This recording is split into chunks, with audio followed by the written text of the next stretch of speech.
Welcome back guys. आज हम लोग एक और कंफ्यूजन के बारे में बात करेंगे और वो आपके बोर्ड पर सामने लिखा हुआ है।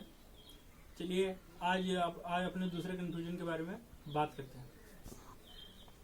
बोर्ड पे जैसा कि सामने लिखा हुआ है कि लाइक वर्सेस एज, मतलब कि कहाँ पर हम लाइक का प्रयोग करेंगे और कहाँ पर एज का प्रयोग करेंगे, या हम कहाँ पर गलती कर देते हैं इनका प्रयोग करने में। दोनों की हिंदी बोर्ड पे लिखा हुआ है के जैसा या के समान होती है, और जब हिंदी एक जैसी हो जाएगी तभी हमारा कंफ्यूजन इंग्लिश में क्रिएट होता है। देखते हैं पहला यूज इसके बारे में। पहला लिखा हुआ है लाइक एज और आगे लिखा हुआ है प्रीपोजिशन, मतलब कि जब लाइक और एज प्रीपोजिशन के तरीके से यूज हो तो हम लाइक कहाँ पर प्रयोग करेंगे या इसका मतलब क्या होगा, एज कहाँ पर प्रयोग करेंगे या इसका मतलब क्या होगा। एग्जाम्पल देखिए, लिखा है Rahul worked as a teacher, मतलब राहुल ने एक अध्यापक के रूप में कार्य किया या एक अध्यापक के समान कार्य किया। तो यहाँ पर इसका मतलब जो हमने लिखा हुआ है इसका मतलब क्या होगा ये हम जानते हैं। इसका मतलब होगा राहुल वाज ए टीचर, कि राहुल एक टीचर था, उसने एक अध्यापक के रूप में काम किया का मतलब होगा राहुल वास्तव में अध्यापक था।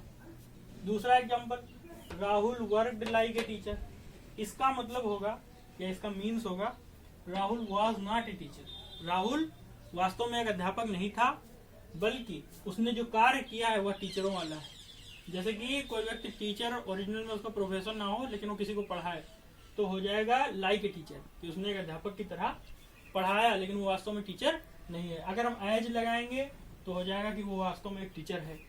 अगर लाइक लगाएंगे तो काम भले ही वो टीचर का करे लेकिन वो टीचर नहीं है। दूसरा प्रयोग देखते हैं, लाइक और एज जब कंजक्शन बन जाए, कंजक्शन में मालूम है दो शब्दों या दो वाक्यों को जोड़ने के लिए इनका प्रयोग किया जाता है। तो आगे सामने कुछ लिखा हुआ है, एज जब हम लगाएंगे तो उसके पीछे आ जाएगा सब्जेक्टिव केस या सब्जेक्ट के रूप में ही आगे करता आएगा और फिर आएगा वर्ब।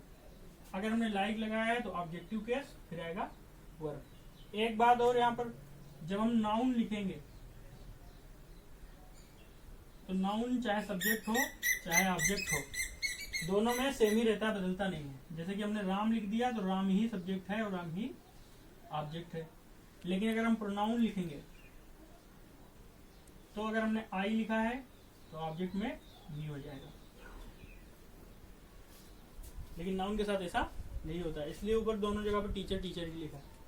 नीचे देखिए